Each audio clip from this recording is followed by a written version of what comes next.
this is a story about the impact of drug use on the youth.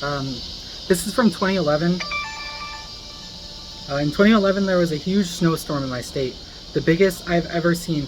The power was out for almost 3 weeks in my house. I was freezing, the coldest I've ever been in my entire life. I think of one morning as the coldest I've ever been. It was early in the morning, the sun was not up, and the whole state was silent. The snow on the roads were being plowed as my mother woke me up and asked if I wanted to go on a search and rescue mission. There was a child who had smoked weed and wandered far from home. The police were not willing to declare him a missing person. My commander ran an exposure algorithm to find out how long this kid had in these conditions, and I guess he called my parents to wake my brother and I up.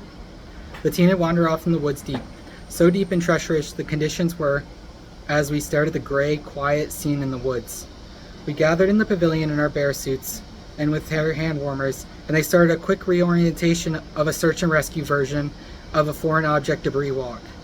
One senior member went off from our squadron while we sat in the freezing pavilion, so exhausted and disoriented, I don't know that I even understood what was happening.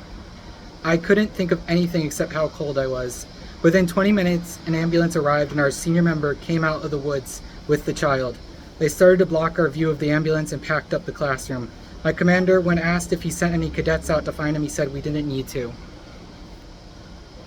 I don't know, just how crazy and disorienting smoking weed can be sometimes, and how damaging it can be to children it just cannot be understated.